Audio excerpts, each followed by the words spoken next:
todos. Nancy Flores, de la revista Contralínea.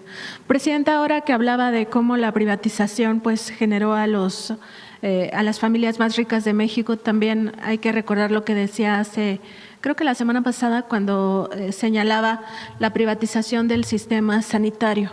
Y esto viene a colación porque una de las formas en cómo se privatizó fue la subrogación de los servicios. Hace un par de semanas la Suprema Corte de Justicia de la Nación analizó nuevamente el caso de la guardería ABC, esta tragedia, este crimen que ocurrió el 5 de junio de 2009, donde 49 bebés perdieron la vida, 104 más resultaron gravemente lesionados, pues con secuelas para toda su vida, y un número indeterminado de personas adultas pues que intentaron rescatar a estos niños, a estos bebés de esa guardería, resultaron también heridos y quemados. En este contexto es importante también revisar la oportunidad que tiene México para que este caso no quede impune. Y que no quede impune significa revisar las responsabilidades al más alto nivel. En su momento, en 2022, el entonces presidente de la Suprema Corte de Justicia de la Nación, el ministro ahora en retiro, Arturo Saldívar, denunció una operación de Estado que encabezó directamente Felipe Calderón Hinojosa para encubrir a Marcia Matilde Gómez del Campo, quien es prima de Margarita Zavala Gómez del Campo, su esposa. En este operativo de Estado, lo que denunció el ministro en retiro ahora, pues es que directamente el secretario de Gobernación, Fernando Gómez Montt, un panista de cepa, operó directamente en la Suprema Corte, se apoderó de la Suprema Corte de Justicia de la Nación para torcer el dictamen final al que llegara esta instancia que es autónoma del Poder Ejecutivo. Y además hay un segundo ejecutor de esa operación de Estado, que es el director general del Instituto Mexicano del Seguro Social en aquel momento, que es Daniel Caramtaumé, quien impidió que la atención médica se diera en Estados Unidos para no generar un escándalo internacional. Había 2 hospitales especializados en atención a niños quemados que estaban dispuestos a dar esta atención sanitaria, y él lo impidió y los mandó a otros hospitales del sistema cuando sabía que el sistema estaba en ruinas, porque eso es lo que ocasionó la privatización del sistema sanitario y la subrogación de estos servicios. Preguntarle si su gobierno revisará si hay más documentación que pueda servir para, pues de alguna manera, engrosar el expediente que está en la Fiscalía General de la República y que se sancione al más alto nivel, porque hasta ahora han sido mandos medios los que están enfrentando estos procesos y no quienes verdaderamente pues están detrás de este crimen.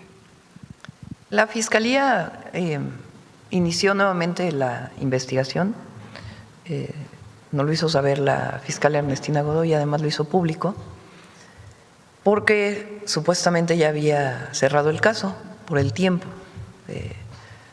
¿Cómo se dice eso, Luisa? Cuando ya se cumple la prescripción. Prescrito en términos jurídicos legales, ya había prescrito. Y la Suprema dice que seguir investigando.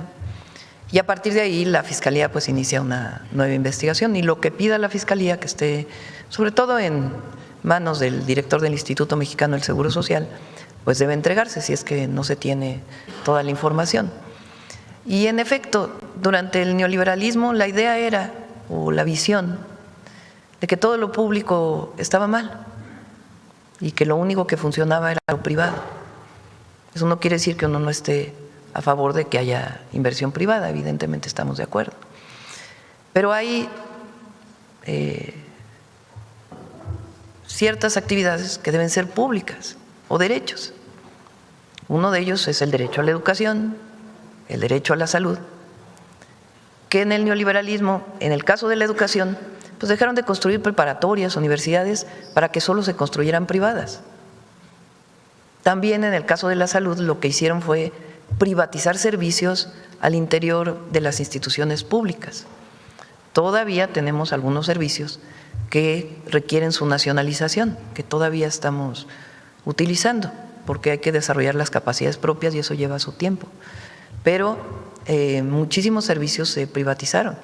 Incluso se hicieron los hospitales con las llamadas asociaciones público-privadas, donde el Estado solo pagaba y el privado se encargaba de operar todo, con contratos pues muy leoninos, donde se pagaban muchísimos recursos.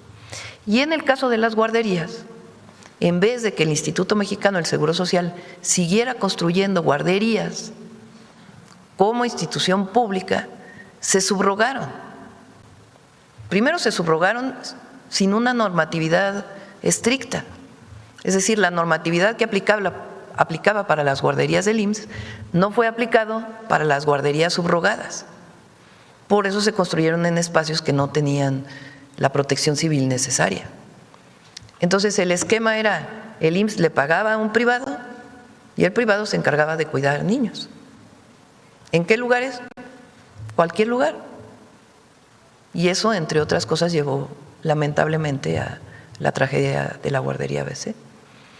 Ahora, por ejemplo, los centros de educación y cuidados infantiles, que son la nueva modalidad de las guarderías, son del IMSS, no se subrogan.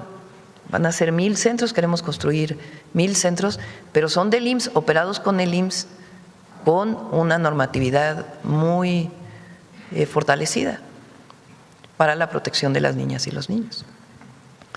Y la Fiscalía pues tiene que llegar a las últimas consecuencias en este caso. Y sobre la privatización, sobre todo del sistema sanitario, pues recordar que mucho se quedó en manos o de políticos sí, del además, PRIAN o de sus familiares, ¿no? En este caso, la familiar de Margarita Zavala, pues era socia de esta guardería ABC. Sí, se privatizó y se creaban empresas asociadas a los gobernadores o a funcionarios federales vinculados o para recibir el recurso y que ellos fueran quienes dieran el servicio con una enorme corrupción y nepotismo. Presidenta, en el Tribunal Federal de Justicia